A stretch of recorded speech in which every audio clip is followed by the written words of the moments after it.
Bonjour à tous et bienvenue sur le plateau de Bonjour chez vous. Aujourd'hui, notre thème du jour est « Que peux-tu faire pour l'opprimé ?» Et oui, qu'est-ce qu'on peut faire pour les opprimés? Eh bien, vous allez voir dans cette émission qu'il y a des choses qui peuvent être beaucoup plus simples que ce qu'on le pense. Avant de changer tout le monde autour de nous, on peut changer des petites choses dans notre vie qui vont amener de grandes différences dans la vie de ceux qui nous entourent. Et chérie, aujourd'hui, tu vas répondre à une question dans Pasteur, j'ai une question de Hyacinthe du Gabon. Oui, elle nous demande comment faire pour briser les liens de malédiction familiale. Alors c'est intéressant. Rien que ça. En 5 minutes. On va le faire. Yes. Par la grâce de Dieu. Je te souhaite déjà bon courage. J'ai confiance en toi, Mika. Oh, c'est beau, c'est beau. Ah oui, il va y arriver. Mais c'est toute une question, mais c'est une très très bonne question. Surtout qu'on sait que les liens familiaux peuvent nous amener dans des cycles justement d'oppression, de pauvreté ou autres, de défis qu'on peut rencontrer dans notre vie. Donc c'est une très très bonne question et je pense qu'il y a beaucoup de gens qui seront contents d'entendre ta réponse. Et Nadine, au-delà de faire la pensée du jour, tu vas faire une rubrique culture et médias en fin d'émission et tu vas recevoir un invité. Oui, Yveline, on a la grâce aujourd'hui d'avoir un invité, Daniel Jean, qui est un photographe, qui est allé en Indonésie, très très loin, pour pouvoir aider les opprimés là-bas avec son organisme Talita Kumi, un organisme très très bien qui fait des choses extraordinaires et j'ai vraiment hâte d'en parler. Génial. J'aime trop le nom. Talita Kumi. Talita Kumi, ça me dit quelque chose, c'est dans la Bible. Il a eu peur, il a... Jeune fille, lève-toi. Allez, on commence tout de suite avec la pensée du jour.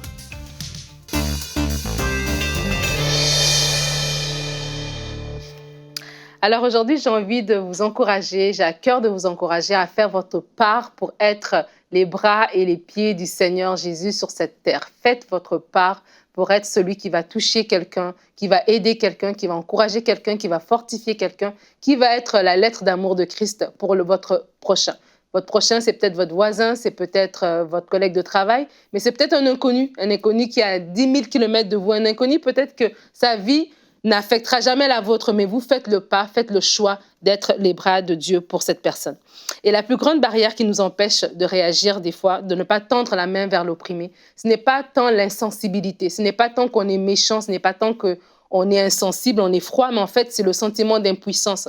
C'est cette pensée que, qu'est-ce que je peux faire? Moi, je ne peux rien faire. Je ne peux pas toucher les gens, je ne peux rien changer. Et ce sentiment d'impuissance peut vraiment nous bloquer, nous empêcher de réagir, nous empêcher d'être les bras et les mains de Dieu. Et en fait, quand on a trop vu, des fois, on a vu des cycles qui se répètent, des fois, on regarde les nouvelles et c'est toujours des mauvaises nouvelles à la télé. Ça peut vraiment nous bloquer à faire quelque chose. Moi, je me rappelle, avant, quand je travaillais près du centre-ville. Et quand je passais en voiture tous les matins, je voyais des prostituées. Puis quand j'allais manger à midi, je voyais des mendiants. Et à un moment donné, c'est que je les voyais plus, en fait. Pas parce que j'étais méchante, mais en fait, tellement je pouvais rien faire pour eux, c'est que je les voyais pas, tout simplement. Je m'empêchais de les voir. C'était trop inconfortable de les regarder dans les yeux et de voir que c'est des humains comme moi. Ils ont été créés à l'image de Dieu comme moi. Mais Dieu veut enlever ça. Il va enlever ces yeux fermés que vous avez. Il veut ouvrir vos yeux et vous utiliser pour pouvoir toucher votre prochain. La Bible dit dans Proverbe 14, au verset 31, « Opprimer les pauvres, c'est outrager celui qui les a faits. Seul celui qui leur porte secours honore Dieu. » Et cette parole est vraiment puissante et je vous encourage à la méditer et vraiment à laisser le Seigneur ouvrir vos yeux par rapport à ça. Alors rapidement, je vous donne 4 actions à poser par rapport à tout ça alors qu'on parle d'aider l'opprimé. Demandez au Saint-Esprit de te montrer de façon spécifique ce que tu peux faire pour l'opprimé. Parce que là, on ne veut pas parler de 1 million de personnes, on veut parler d'une personne. Parce que des fois, quand on regarde une personne, c'est là qu'on peut la voir comme un être humain vraiment. Quand on regarde une grande foule, il n'y a pas ce côté personnel. Et du coup, on a du mal à vouloir s'investir. Mais demande à Dieu de te montrer ce que tu peux faire pour une personne. Demande à Dieu dans la prière de t'ouvrir les yeux devant la souffrance de quelqu'un, devant le mendiant dans la rue comme ça a été pour moi. Mais des fois, ta voisine qui vit une situation de violence conjugale et tu fermes la porte, demande à Dieu de t'ouvrir les yeux devant ça. Prie pour ces personnes-là, porte leur fardeau dans la prière. Implique-toi soit par du bénévolat auprès d'organismes dans ta région. Il y a différentes choses qu'on peut faire, des personnes âgées. Je sais que moi, près de chez moi, à l'hôpital, je pense que dans d'autres hôpitaux aussi, ils offrent ça. Il y a un programme pour les bébés de mamans toxicomanes. Il y a un programme pour aller porter ces bébés-là, pour aller les bercer tout simplement. C'est du bénévolat, c'est que s'impliquer, mais de façon concrète auprès de soi. Et écoute pour comprendre la réalité des autres sans la juger. Des fois, on est prêt à avoir des réflexions pour dire la personne, elle est dans cette situation parce qu'elle a pris telle ou telle décision. Mais je t'invite aussi à écouter l'autre. Et quand on écoute sans juger, c'est plus facile après de recevoir la pensée de Dieu et de pouvoir agir. La Bible, c'est Jésus qui parle dans Matthieu 5, verset 6, il dit « Heureux ceux qui ont faim et soif de la justice, car ils seront rassasiés. » Alléluia. Et avoir soif de la justice, c'est être du côté de Dieu, parce que Dieu est un Dieu de justice. Et on n'est pas rassasié, Jésus a dit que vous serez rassasiés. On ne serait pas rassasié parce qu'on prend la justice entre nos propres mains, parce qu'on prend les décisions entre nos propres mains, mais on sera rassasié parce qu'on aura mis notre confiance en Dieu. Aider les opprimés, c'est être du côté de Dieu. La Bible dit que l'équité et la justice sont la base de son trône. Dieu prend soin des opprimés. Dieu a à cœur ces personnes-là et il veut passer par vous et par moi. Et je vous invite aujourd'hui, pas demain, mais aujourd'hui, à être la main de Dieu et à aider votre prochain. Amen. Merci Nadine pour cette formidable pensée. J'ai vraiment aimé ce que tu as dit au début. Au début, tu disais que c'est pas parce qu'on est méchant ou qu'on est insensible, etc. C'est juste qu'on se sent complètement dépassé en fait par ce qui se passe et on se sent impuissant. Et c'est tellement vrai. Aujourd'hui, on va sur les réseaux sociaux, on a accès à toutes sortes d'informations. On regarde le téléjournal aussi, etc. à la télévision. Et en fait, j'ai l'impression que les informations sont de plus en plus horribles. Il y a des histoires, mais tellement affreuses, que ce soit au niveau des chrétiens persécutés, que ce soit au niveau de la souffrance des gens, au niveau du climat, au niveau de la pauvreté, au niveau de la santé, dans tous les domaines. Et puis, effectivement, on prend tout ça en pleine figure et on a accès à de l'information en grande quantité. Et puis, ça nous touche tellement. Et on se sent tellement impuissant qu'on préfère faire presque comme si on n'avait pas vu. Puis on fait comme si on voyait rien, comme si ça n'existait pas. Et finalement, on se sent mieux comme ça. On dit non. Puis on regarde juste autour de nous, puis tout va bien, tout est beau. Et puis on regarde à notre propre vie, puis non, c'est bon, tout va bien.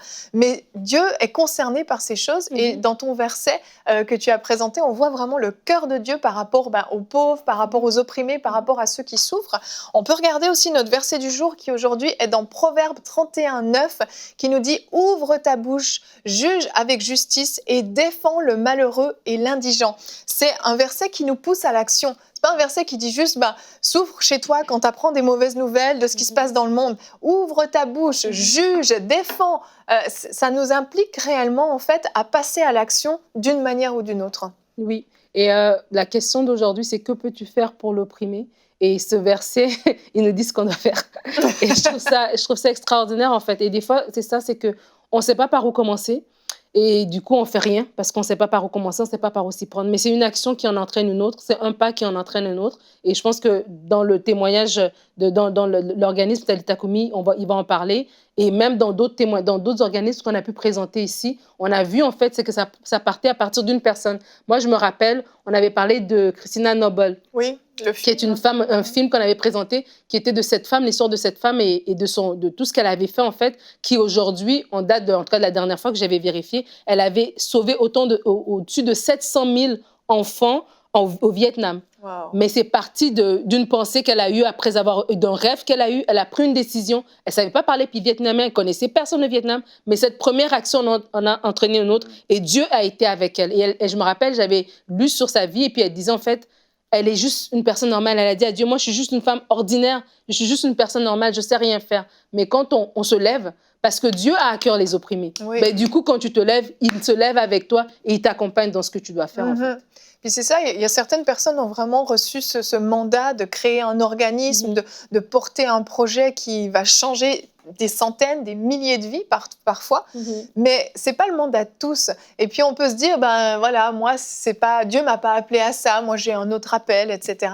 Et puis on se sent bien comme ça. Mais notre rôle, si on n'est pas appelé à ouvrir un organisme, à porter un organisme, c'est de le soutenir, que ce soit par la prière, que ce soit financièrement, par du bénévolat, comme tu parlais. Il y a plein de petites choses, de petites actions qui peuvent être vraiment simples en fait, qui nous coûtent pas tant que ça en termes de quitter, de renoncer à toute notre vie, de déménager à l'autre bout du monde, mais qui vont faire toute la différence dans la vie de quelqu'un. Je pense au parrainage d'enfants par exemple. Le fait de parrainer un enfant, Ça veut dire qu'un enfant aura accès à la scolarité, aura accès, si c'est un organisme chrétien, à l'évangile, aura accès à de la nourriture, à des vêtements, à de l'amour. Juste ça, on peut, avec un parrainage, sauver la vie d'un enfant qui sera un adulte plus tard, qui à son tour va peut-être sauver d'autres vies en posant des actions concrètes. C'est des petites choses, mais qui peuvent vraiment avoir une portée quasiment éternelle en fait dans la vie de certaines personnes. Tout à fait.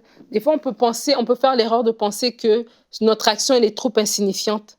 Tu vois? Et c'est ça, c'est quand on se réserve le début et la fin de quelque chose. Toi, concentre-toi sur ce que tu dois faire, que ce soit le début, le milieu, peu importe. Et ça peut être de joindre un organisme existant, comme tu dis, par exemple, par rapport au parrainage d'enfants. Il y a déjà plusieurs organismes bien assis, des organismes chrétiens qui font un excellent travail.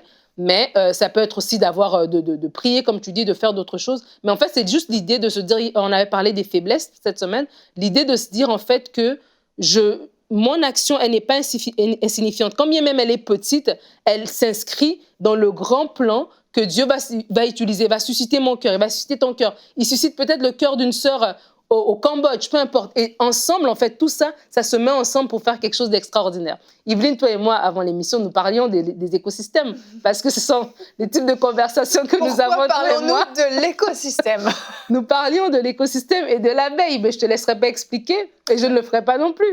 Mais vous irez sur Internet lire comment l'abeille est primordiale dans l'écosystème. Et ce n'est pas le seul animal, il y a plein de choses, en fait. Quand on regarde la nature nous enseigne qu'aucun animal ne se prend sur lui, aucune forêt ne prend sur elle, mais chaque chose ensemble, en fait, ça fait cette grande chose que... Sont complémentaires à travers Dieu utilise pour faire des grandes choses. Donc, j'invite vraiment les gens à se poser la question. Seigneur, ouvre mes yeux. Qu'est-ce que moi, je peux faire?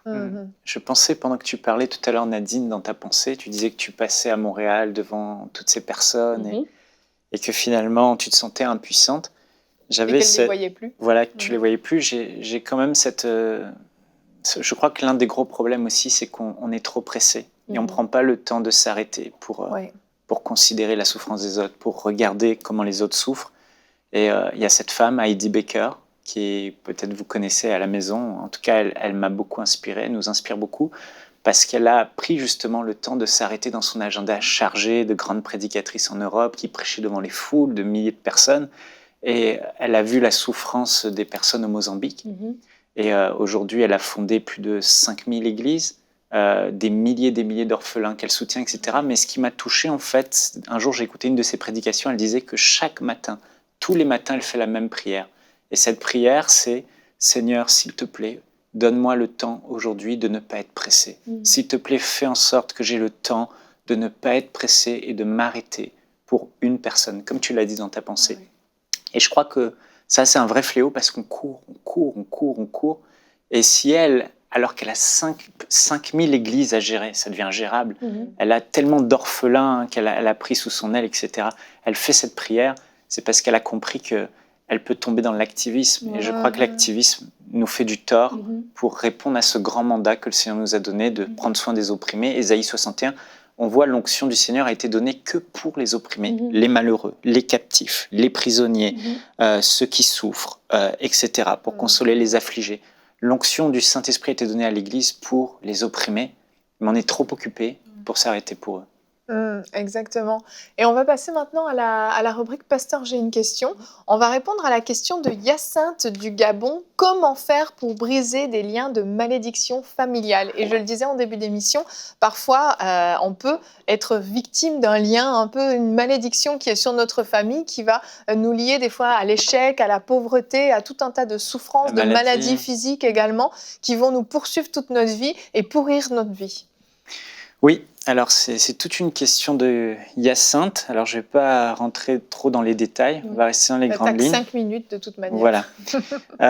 Comment faire pour briser les liens de malédiction familiale? J'aimerais déjà dire que si on est chrétien né de nouveau, le Seigneur a accompli parfaitement son œuvre pour qu'on n'ait plus à subir les conséquences des malédictions familiales. Si on regarde l'arbre généalogique de Michaël, donc moi, mon arbre généalogique, il n'est pas maudit et mes liens ne sont pas maudits parce que je suis né de nouveau, mes liens générationnels sont bénis. Et d'ailleurs, je suis sur la même lignée générationnelle, familiale, spirituelle que Jésus-Christ de Nazareth, à côté de moi.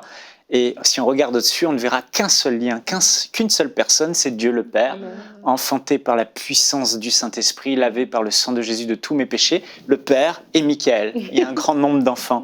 Donc spirituellement, on n'est pas sous des liens familiales maudits si on a reçu Jésus-Christ comme notre Seigneur et Sauveur. La Bible prouve, Galates 3,16, Christ nous a rachetés de la malédiction de la loi en devenant malédiction pour nous, puisqu'il est écrit « Tout homme pendu au bois est maudit ». Donc Jésus-Christ à la croix de Golgotha a été maudit, a subi toute la malédiction pour que ceux qui se tournent vers lui, qui croient en lui et qui l'acceptent comme Seigneur et Sauveur, soient non plus maudits, mais qu'on soit bénis. Donc Christ a porté cette malédiction pour qu'on ait pu la porter. 2 Corinthiens 5, 17, si quelqu'un est en Christ, il est une nouvelle créature, les choses anciennes sont passées, voici toutes choses sont devenues nouvelles. Donc on a quitté le régime du diable, le royaume des ténèbres, on est rentré dans le royaume de Dieu, on est littéralement devenu une nouvelle créature, une nouvelle création bénie. Donc cette question ne devrait pas concerner les chrétiens nés de nouveau. Mais, il y a un mais, parce que je peux reconnaître quand même que beaucoup d'enfants de Dieu, dans le concret, dans la pratique, ont un héritage, même s'ils sont nés de nouveau des parents. Les parents étaient, je ne sais pas, avaient des problèmes de maladie génétique ou autre. On retrouve ça aussi chez les enfants et les enfants et les enfants, et ça se propage de génération, même s'ils sont nés de nouveau. Alors pourquoi? Et là, est-ce que Christ n'aurait pas fait sa part? Est-ce que Christ n'aurait pas tout accompli à la croix si il a tout accompli? Et loin de là, pourquoi en fait les chrétiens seraient encore quelque part sous la manifestation des malédictions héritées des pères? C'est pour deux raisons. Un, parce qu'on n'a pas pris conscience des bénéfices de notre alliance. Christ a tout accompli pour qu'on en soit libéré. Tout a été fait. Tout. La seule chose, c'est que maintenant, nous, en tant que chrétiens nés de nouveau, on doit faire notre part pour refuser cela, pour détruire cela, pour prendre position par rapport à nos droits. Donc, un, il faut prendre conscience des bénéfices de notre alliance, notre héritage spirituel. Deux, il faut prendre position parce qu'on a des droits spirituels et se débarrasser de ce qui nous fait souffrir. Donc voilà, il faut se positionner. Et c'est la seule chose que le chrétien doit faire. En fait, le chrétien doit prendre autorité au nom de Jésus et s'en débarrasser. Ce qui est nécessaire, c'est vraiment dans ces moments-là, face à la maladie, face aux oppressions, face à tout ce bagage spirituel qui peut vraiment vous assaillir, que vous avez trouvé chez vos ancêtres, etc. Mais c'est dire, non, moi je suis né de nouveau. Non, moi, Jésus-Christ a été maudit à la croix pour que moi je sois béni. Je suis ressuscité avec Christ, je suis né de nouveau. Je n'ai plus part à cette malédiction. Et on se positionne, on saisit notre héritage. C'est pour ça que Paul priait dans Éphésiens 1, 18. Il disait, Père, illumine les yeux de leur cœur, à nous, chrétiens nés de nouveau, pour qu'on réalise la glorieuse richesse de l'héritage qui est à nous. Donc, il faut que nos yeux s'ouvrent, qu'on prenne conscience de qui on est et qu'on dise non au diable, non, qui veut venir, qui veut nous faire croire qui veut. Et en fait, on prend autorité parce qu'on a l'autorité, parce que tout a été accompli spirituellement par Christ, pour qu'aujourd'hui on se lève, on a le pouvoir de lier et de délier et dire non, c'est mon héritage, je refuse cette malédiction, elle n'est plus pour moi, je prends autorité au nom de Jésus et je tiens ferme face aux attaques du diable. Et pour finir rapidement, c'est cette anecdote des esclaves en Amérique. Après la mort d'Abraham Lincoln, il y a eu un amendement, etc., qui déclarait que les Noirs et les Blancs étaient égaux, etc., etc. Mais ils étaient libres. Le gouvernement des États-Unis a déclaré liberté. Mais ça a pris plus de 100 ans pour que les esclaves noirs d'Amérique soient réellement libres et le droit de vote, etc. Et pourtant, ça avait été déclaré, voté, amendé, c'était dans la loi, mais c'est quand ils ont décidé de dire « c'est plus possible, on va résister, on va se positionner et dire « non, on est libre, la loi le dit, etc. » Et c'est la même chose que le chrétien doit faire. S'il y a des manifestations de malédiction et que vous voyez que c'est générationnel, ce n'est pas ma part, ce n'est pas mon héritage, au nom de Jésus-Christ de Nazareth. Je refuse et je tiens ferme, c'est mon droit. Voilà. Amen. Merci pour cette réponse bien détaillée quand même en 5 minutes. Bravo, c'était super. Si vous avez des questions comme Yassine, vous pouvez nous écrire à l'adresse pasteurj'ainequestion@emcitv.com. Nadine, on va enchaîner, on va recevoir ton invité. Chérie, tu vas devoir nous laisser céder ta place. Et on enchaîne donc avec la rubrique Culture et Médias. Alors aujourd'hui, comme je disais au début d'émission, nous avons Daniel Jean. Bienvenue, Daniel. Bienvenue. C'est plutôt merci. Et merci de me recevoir. Je disais à Evelyne, depuis la semaine passée, j'en parlais, j'avais trop hâte à aujourd'hui, parce que je trouve que c'est extraordinaire ce que vous faites. Et là, on va parler de Talitha Kumi, qui est ce verset, cette parole que Jésus a dit à cette jeune fille, de se lever. Et c'est ce que vous faites, vous aidez des femmes en Indonésie avec votre organisme. Comment ça a commencé? Ça a commencé suite à un reportage que j'ai écouté, un documentaire par un autre organisme chrétien qui travaille au Cambodge. Et pendant ce reportage-là, j'ai été vraiment énormément touché. Et ça fait plus que 30 ans que je suis chrétien. Alors, je savais que la tristesse que je ressentais, elle venait pas de moi. Et là, j'ai commencé à crier à Dieu parce que je me disais, la prostitution dans le monde, Seigneur, tu veux que je m'attaque à ça? Un gros morceau, ça, quand même. Hein? Oui. Et c'est sûr que à partir du moment où j'ai été conscient que Dieu m'appelait à quelque chose d'impossible, j'ai su que c'était vraiment un appel de Dieu. C'est pas mal. C'est bon, ça. Donc, ce que j'ai fait, nous, en 2015, ma femme et moi, on avait visité le pays, puis on avait beaucoup aimé le pays. C'est un endroit où les gens sont vraiment, vraiment sympathiques. Et suite, dans le fond, à ce reportage-là, j'ai commencé à prier. Et j'ai commencé à faire de la recherche. Puis là, je me suis rendu compte qu'on focus beaucoup sur les Philippines, avec raison, sur la Thaïlande, sur le Cambodge, le Vietnam.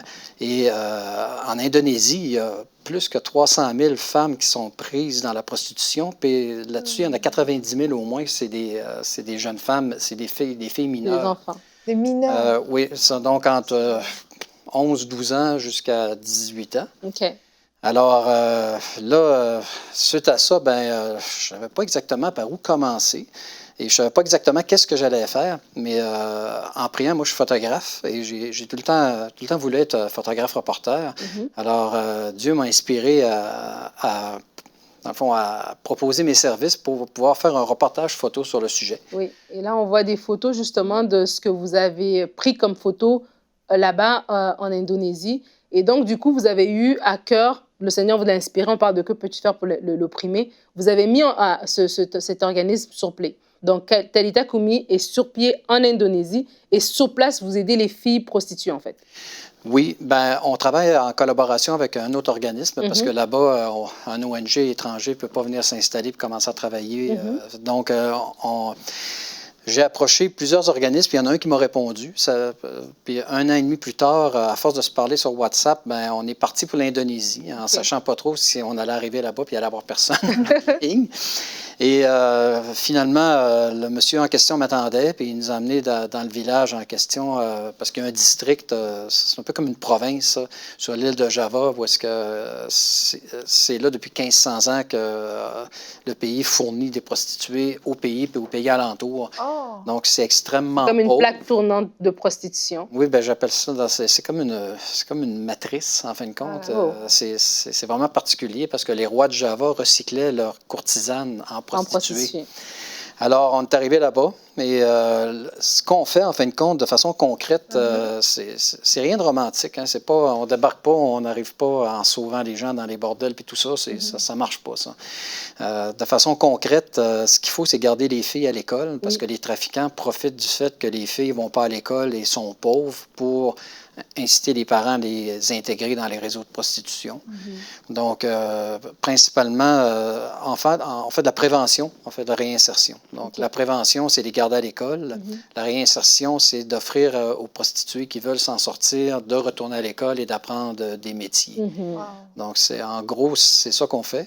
Mais aussi, moi, je m'occupe de la partie documentaire, donc je fais des reportages sur le sujet, puis on essaie de les diffuser le plus possible.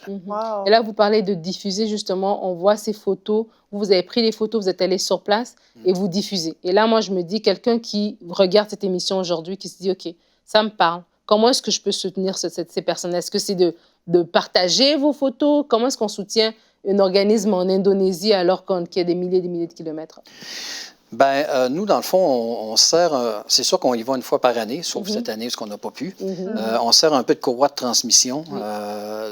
Je suis en contact régulier avec un travailleur sur le terrain qui ne travaille pas directement pour nous, mais il travaille avec nous. Et lui, il s'occupe de recruter les jeunes filles, les familles. Alors, les gens nous font des dons et nous, on envoie ces dons-là à l'organisme. Okay. Parce que l'école est gratuite, entre guillemets, mais en réalité, ça coûte à peu près 75 $ canadiens envoyer un enfant à l'école là-bas, puis les parents, en moyenne, gagnent entre 50 et 60 $ par mois. Donc, c'est un peu paradoxal. C'est un peu ça. Nous, on recueille les fonds, puis après ça, on va là une fois par année pour faire le tour, visiter les filles, puis voir un peu, s'assurer que tout est fait comme il faut, mais on a entièrement confiance en nos collaborateurs là-bas. Et on ne va pas rentrer trop dans le témoignage parce qu'il va faire un C'est mon histoire dans lequel justement il va parler aussi de comment même aussi l'Évangile aussi est apporté et présenté. Mais ce que je voulais vraiment insister, c'est sur le fait qu'il a répondu à l'appel. Il a eu un feu dans son cœur et puis il s'est impliqué. Et peut-être vous écoutez, les gens qui écoutent cette émission, vous vous dites, attends, qu'est-ce que moi je peux faire? J'habite, je ne sais pas, moi je suis à Abidjan, je suis à Lomé, je suis à Chicoutimi, qu'est-ce que je peux faire? Mais on peut déjà vous contacter, on peut déjà partager, sensibiliser, on peut prier comme on a parlé tout à l'heure et certainement Dieu va utiliser chacun d'entre nous pour faire quelque chose. Mais moi, je trouve ça tellement extraordinaire ce que vous faites, vraiment, vraiment, tous mes respects pour ce que vous faites. C'est incroyable de se dire, en fait, ces gens avaient besoin et Dieu est passé par quelqu'un à Montréal pour aller aider quelqu'un en Indonésie. C'est incroyable. Merci beaucoup, Daniel. Merci à vous. On peut peut-être redonner je ne sais plus si tu as donné l'adresse du site internet. Oui, Talita Kumi, non, je ne l'ai pas donné. talitakumi.org. Donc, vous pouvez aller sur le site. Il y a aussi des très belles photos. Ça touche aussi, ça parle. Et puis, vraiment, vous pouvez y aller aussi et puis contacter Daniel directement et voir dans quelle mesure vous pouvez soutenir le ministère. Si les gens vont sur le site, il y a le site anglais et français, donc ils peuvent s'inscrire à la lettre de nouvelles. Puis là, ils reçoivent un lien pour télécharger le documentaire photo. Ah, parfait. OK. Et la lettre de nouvelles permettra aussi d'être au courant de ce qui se passe par la suite. Oui, absolument. Ah, super. Merci vraiment, Daniel, pour votre cœur pour le royaume, à vous et à votre femme, ce que vous avez fait. Merci beaucoup. Merci. Et effectivement, comme Nadine l'a dit, on va se retrouver dans quelques semaines dans la rubrique « C'est mon histoire » où vous allez pouvoir me raconter, cette fois ce sera avec moi, me raconter l'histoire justement de ce début, puisque vous vivez là-bas au niveau de la propagation de l'Évangile également, qui est sur votre cœur. Donc on en parlera dans quelques semaines dans la rubrique « C'est mon histoire ». Et je pense que cette émission vous a bien équipé à la maison. Vous avez certainement eu peut-être un fardeau même qui est monté sur votre cœur. Une chose que vous savez que vous devez faire mais que vous n'avez jamais osé faire. C'est peut-être le moment de vous lancer. Et puis, cherchez peut-être des organismes que vous pouvez soutenir. Il y a vraiment beaucoup d'organismes chrétiens formidables qui font un travail formidable comme Talita Kumi. On veut vous encourager à soutenir ces organismes parce qu'on le sait, on a besoin de finances pour répondre aux besoins de ceux qui sont opprimés, justement. Donc, notre thème de l'émission de demain sera « Démasquer les attaques spirituelles contre votre couple ». Et je vous l'avais promis la semaine dernière, la rubrique « C'est mon histoire » sera la suite du témoignage de Pascal que vous avez certainement beaucoup apprécié la semaine dernière. Et bien là, nous allons voir comment Dieu s'est glorifié dans leur couple alors que leur couple était en miettes, littéralement au bord du divorce. Vous allez voir comment ils ont su démasquer les attaques spirituelles, mais surtout s'unir pour de bon, pour servir le Seigneur ensemble. Un très beau témoignage que nous découvrirons demain. Merci à tous de nous avoir suivis et bonjour chez vous.